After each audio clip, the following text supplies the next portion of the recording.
سبحان الذی اسری بعبدہ، پاک ہے وہ ذات جو لے گئی اپنے بندے کو راتوں رات مسجد اقصی سے مسجد حرام سے مسجد اقصی تک۔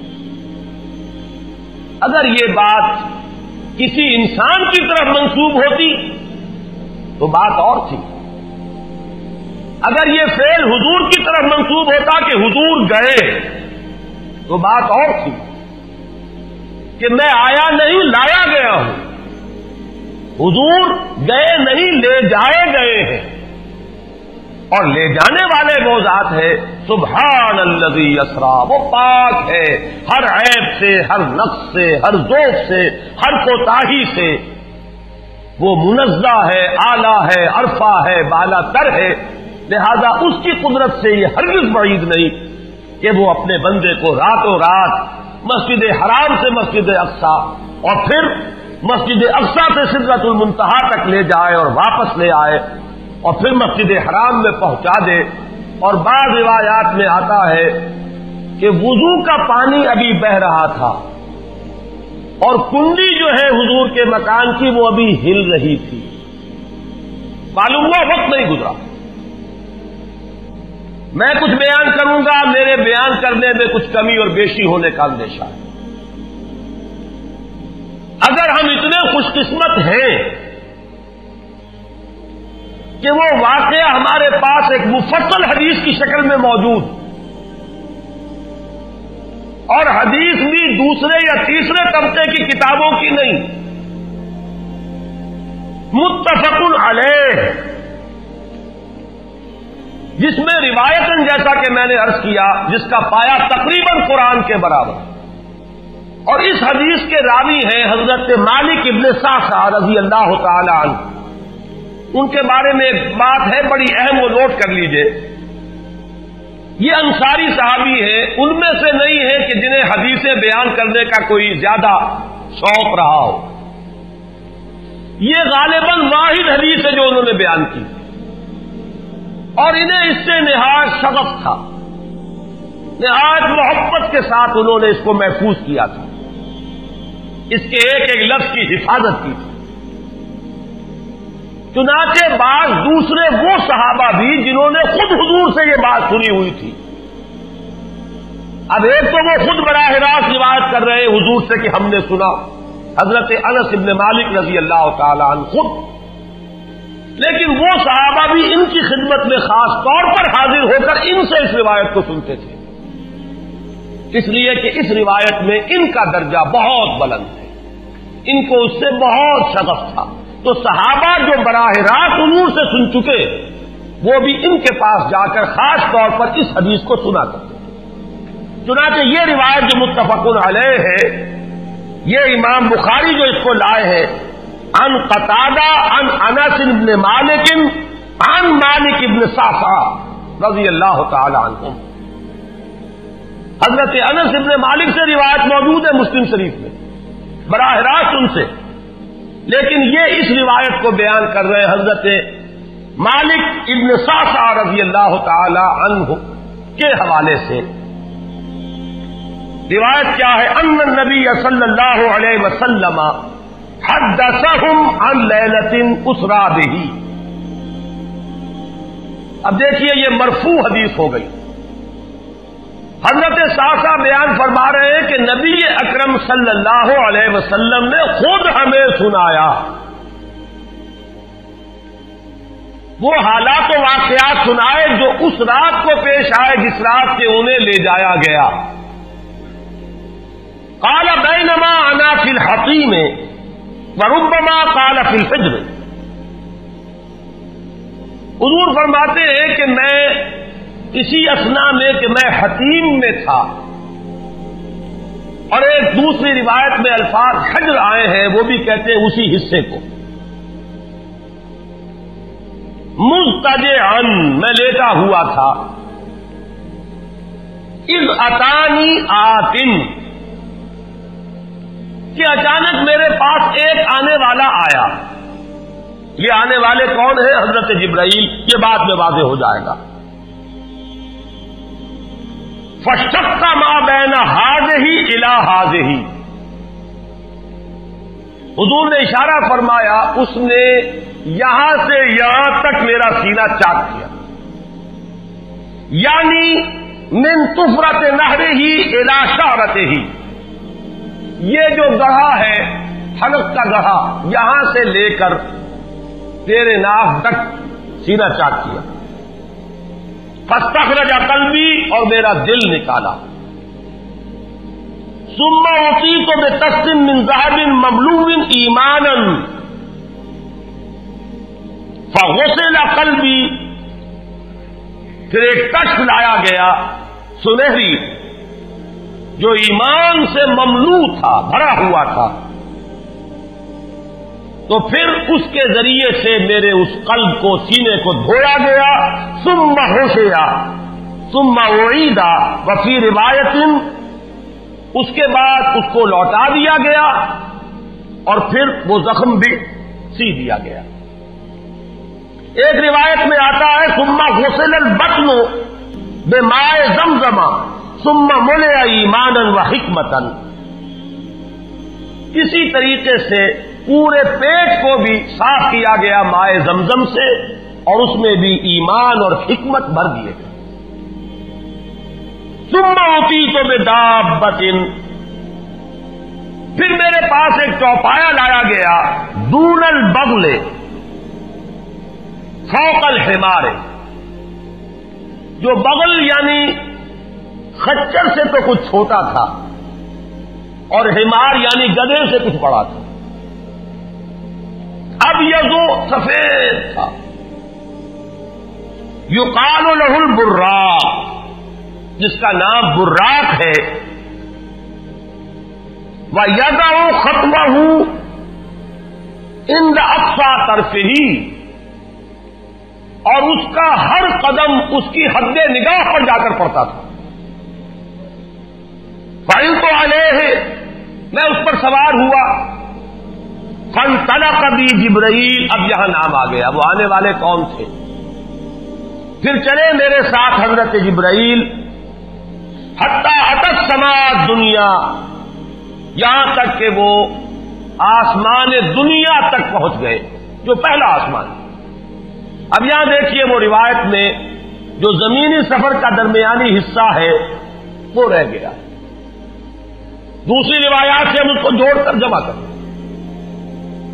کہ پہلا زمینی سفر ہے، مسجد اقصیٰ تک پہنچے ہیں، وہاں جا کر روایت میں آتا ہے میں نے وہی اپنے اس خچر کو باندھا، براق کو، جہاں انبیاء باندھا کرتے تھے، اور پھر وہاں میں نے نماز ادا کی، بہت سے لوگ جمع ہوئے، میں منتظر تھا کہ کون نماز پڑھائے گا، کہ جبرائیل نے میرا ہاتھ پکڑ کر مجھے آگے کیا، میں نے نماز پڑھائی، اور پھر جبرائیل نے مجھے بتایا کہ یہ تمام انبیاء تھے جو اس دنیا میں مبعوث ہوئے ہیں، اور آج آپ نے ان سب کی امامت کی۔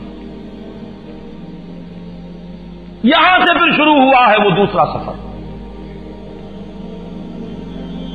لیکن جب پہلے آسمان تک پہنچے، فاستفتح، انہوں نے دستک دی، کھلوانا چاہا، قیل من ھذا، پوچھا گیا کون ہے؟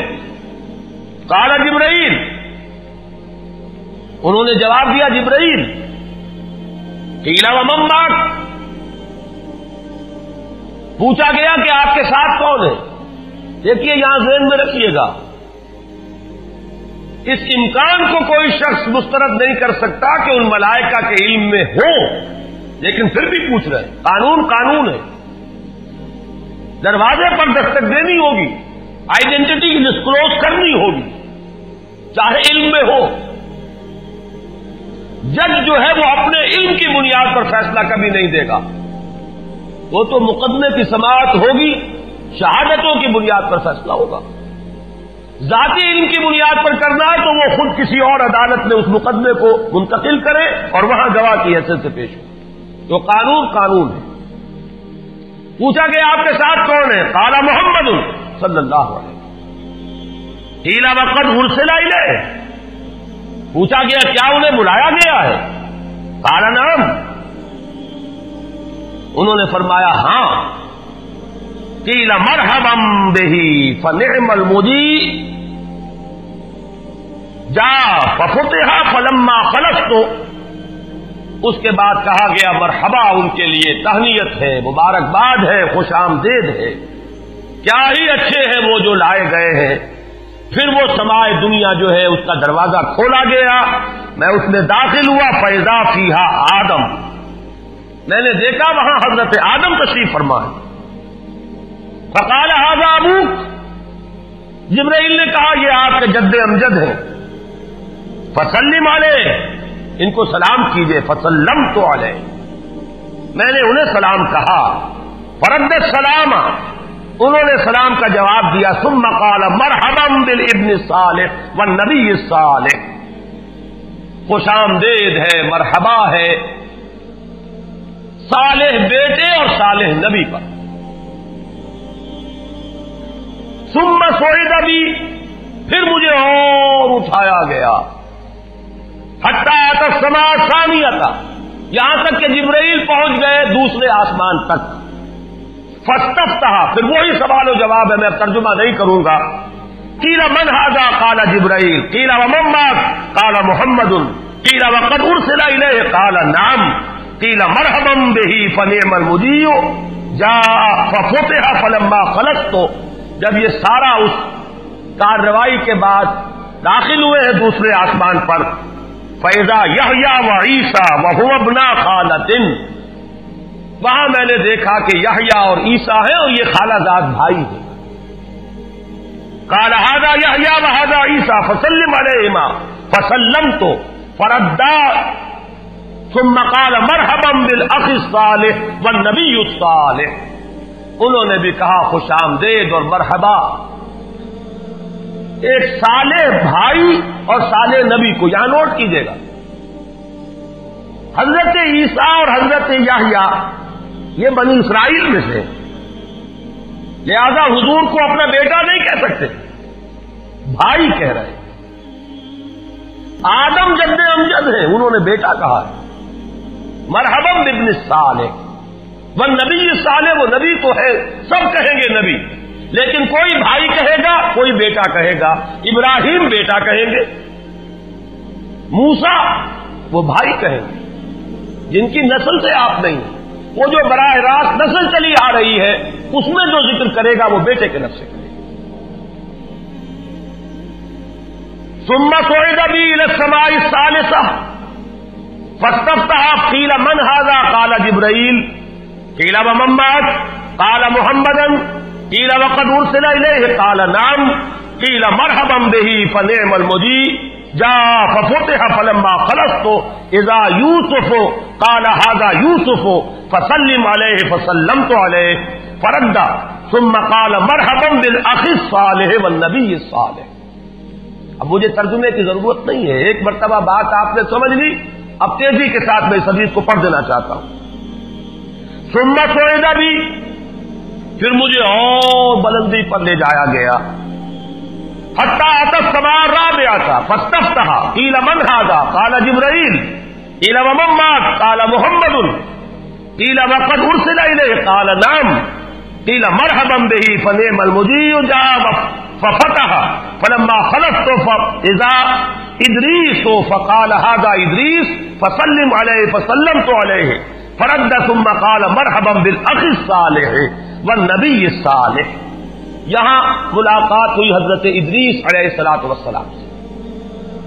ثم صعد بی حتی اتی السماء الخامسۃ فاستفتح، قیل من ھذا، قال جبرائیل، قیل ومن معک، قال محمد، قیل وقد ارسل الیہ، قال نعم، قیل مرحبا بہ فنعم المجیء جاء ففتح فلما خلصت فاذا ہارون، قال ھذا ہارون فسلم علیہ، فسلمت علیہ، فرد، ثم قال مرحبا بالاخ الصالح والنبی الصالح۔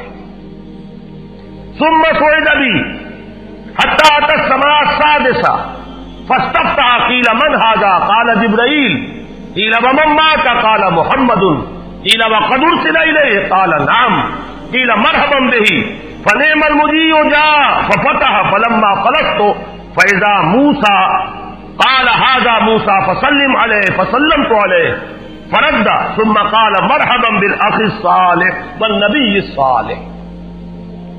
چھٹے آسمان پر یہ حضرت موسیٰ سے ملاقات ہوئی. فلما جاوزت تو بتا، جب میں آگے بڑھا تو حضرت موسیٰ روئے. قیل ما یبکیک، ان سے پوچھا گیا کہ آپ کو کیا چیز رلا رہی ہے؟ قال ابکی لأن غلاما بعث بعدی، کہ مجھے اس بات پر رونا آ رہا ہے یہ نوجوان محمد صلی اللہ علیہ وسلم، یہ میرے بہت بعد ان کی بعثت ہوئی ہے. يدخل الجنت من امته اکثر ممن يدخلها من امتی، میرے بہت بعد آنے کے باوجود ان کی امت میں سے جنت میں داخل ہونے والوں کی تعداد میری امت کے مقابلے میں بہت زیادہ ہو. بہرحال اپنی امت کا خیال تو ہے، وہ شفقت جو نبی اور رسول کو اپنی امت پر ہونی چاہیے وہ ہے بتمام و کمال. اسے معاذ اللہ کسی حسد پر معمول نہ کیجیے، بلکہ وہ جو احساس ہوا ہے اپنی امت کی محرومی کا، وہ ہے کہ جس نے حضرت موسیٰ علیہ السلام پر یہ کیفیت طاری کی ہے. ثم صعد بی، پھر مجھے اور بلند کیا گیا الی السماء السابعۃ، ساتویں آسمان پر. فاستفتح قیل من ھذا قال جبرائیل، قیل ومن معک قال محمد صلی اللہ علیہ وسلم، قیل وقد بعث الیہ قال نعم، قیل مرحبا به فنعم المجیء جاء. فلما خلصت فاذا ابراہیم قال ھذا ابوک ابراہیم فسلم علیہ، فسلمت علیہ فرد السلام ثم قال مرحبا بالابن الصالح والنبی الصالح. حضرت ابراہیم نے پھر استقبال کیا، خوش آمدید صالح بیٹے اور صالح نبی کے لیے. ثم رفعت، اب ذرا یہاں نوٹ کیجئے گا، یہاں صعد تو نہیں آیا، صعد بھی نہیں آیا، رفعت. پھر مجھے اور بلند کیا گیا الی سدرۃ المنتہی، یہ سدرہ منتہا ہے جس کا ذکر ہے سورۃ النجم. اسی سدرۃ المنتہا کے پاس جنت ماوا ہے، وہ جس کا وعدہ کیا گیا ہے، جو ٹھکانہ بنے گی اللہ کے نیکوکار بندوں کا، جس میں وہ رہے گا ہمیشہ ہمیش. فادخلوها خالدین، وہ بھی وہی ہے. پھر اٹھائے گئے حضور بیت المعمور تک. ثم اعطیت باناء من خمر واناء من لبن واناء من عسل. پھر میرے سامنے یہ بیت معمور کیا ہے یہ بھی جان لیجئے. یہ در حقیقت اس سمائے سابعہ پر، ساتویں آسمان پر خانہ کعبہ کا اصل جو ہے اللہ کا گھر، جس کا یہ ظل اور سایہ اس دنیا میں ہے خانہ کعبہ، یہ ہے وہ بیت المعمور،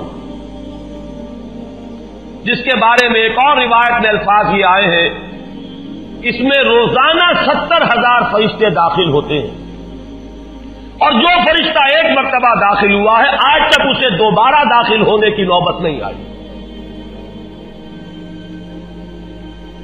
اسی طریقے سے وہ فرشتے ہیں جو طواف کرتے ہیں خانہ کعبہ کا.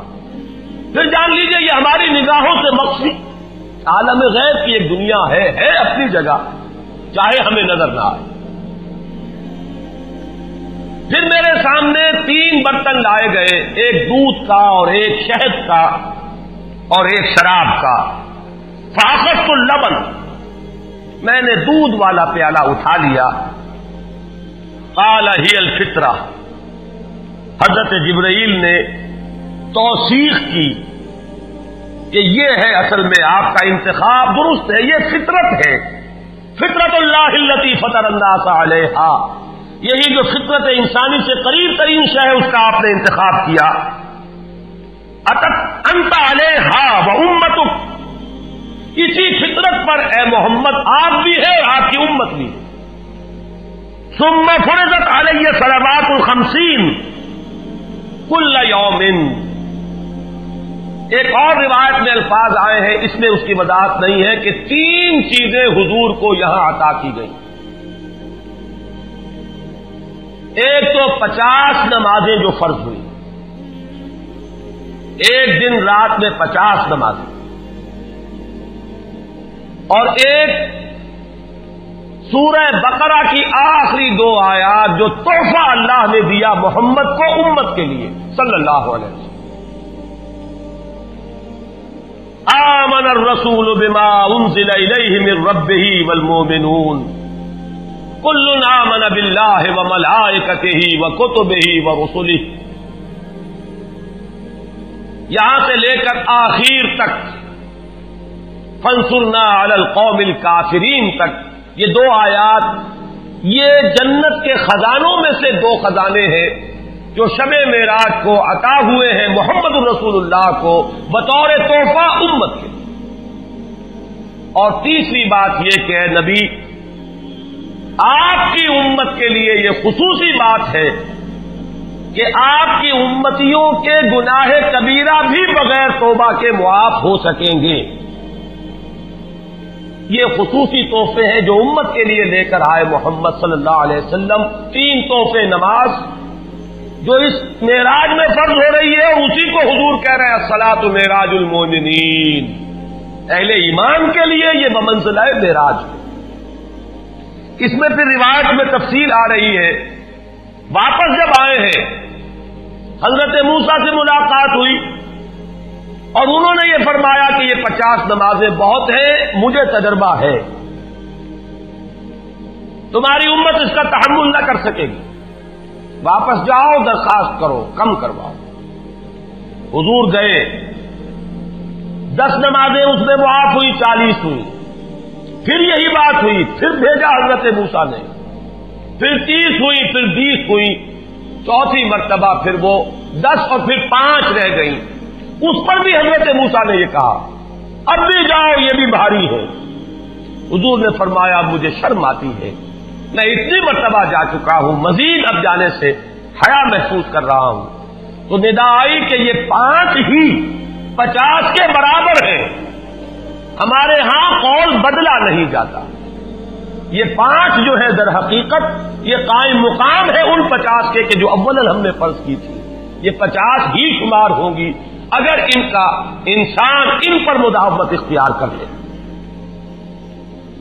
میں آخری جملہ آپ کو اس کا سنا دیتا ہوں.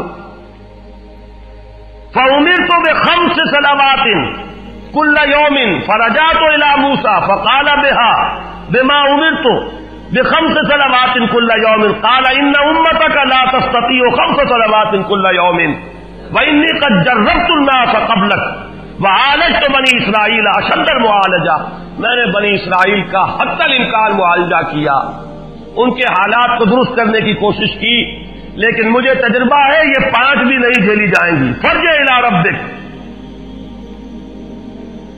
فَاسْأَلْهُ التَّخْفِيفَ, مزید تخفیف چاہیے لِأُمَّتِكَ. قَالَ سَأَلْتُ رَبِّي حَتَّىٰ اسْتَحْيَيْتُ وَلَٰكِنِّي أَرْضَىٰ وَأُسِلُّمُ.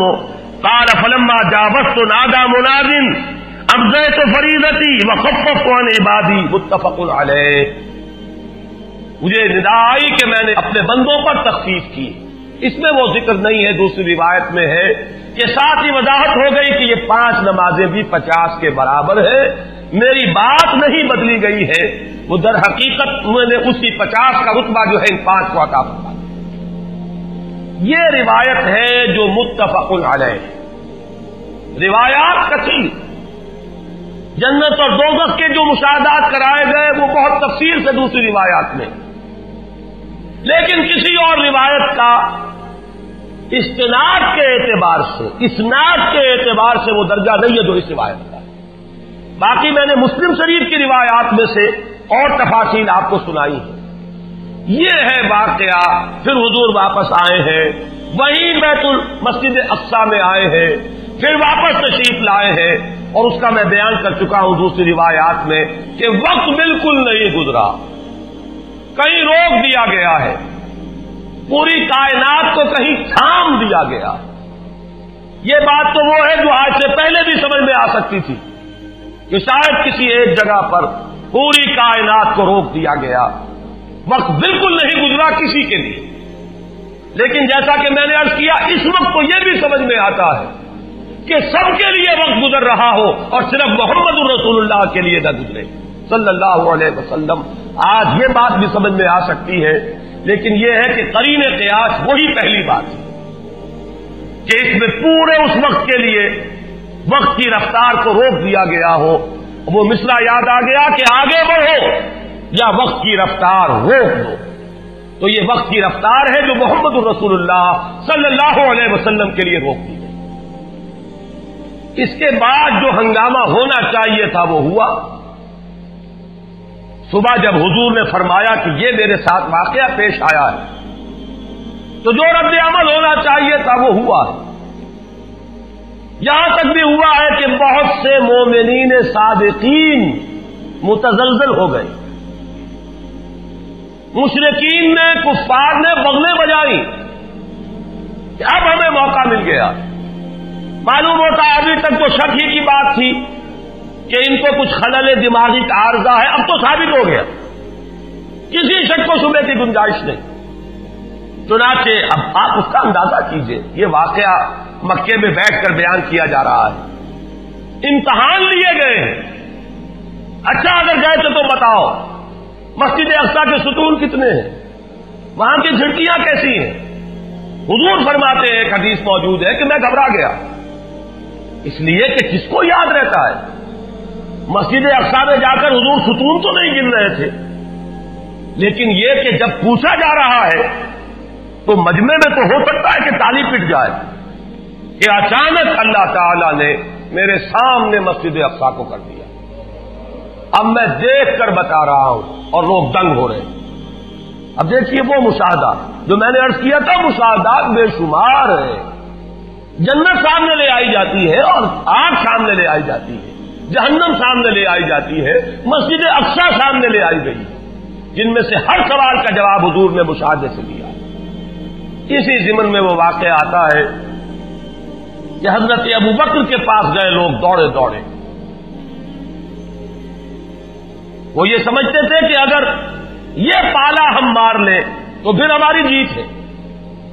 ابوبکر کو اگر ہم متزلزل کر دیں تو پھر گویا کہ ہمارے لیے کوئی اور پرابلم نہ رہے گا. روایت میں آتا ہے حضرت ابوبکر نے بھی سن کر ایک دفعہ جھرجھری لی ہے, لیکن صرف ایک سوال کیا, کیا واقعی وہ یہ فرما رہے ہیں؟ لوگوں نے خوش ہو کر کہا, تالیاں بجائے, ہاں ہاں کہہ رہے ہیں, چلو ہم لے چلتے ہیں. انہوں نے سمجھا کہ ہمارا وار جو ہے کارگر ہوا ہے, واقعی کو تزلزل ہے. لیکن اگلا جواب ابوبکر کا یہ تھا, اگر وہ کہہ رہے ہیں تو 100% درست کہہ رہے ہیں. میں روزانہ یہ مانتا ہوں کہ فرشتہ آسمان سے ان کے پاس آتا ہے, تو اگر ایک مرتبہ انہیں آسمان پر لے جایا گیا تو یہ کون سی وعید ہے؟ یہ ہے وہ دن کہ جس کے بعد صدیق اکبر شمار ہوئے ہیں ابوبکر صدیق. صلی اللہ علی محمد صلی اللہ علیہ وسلم.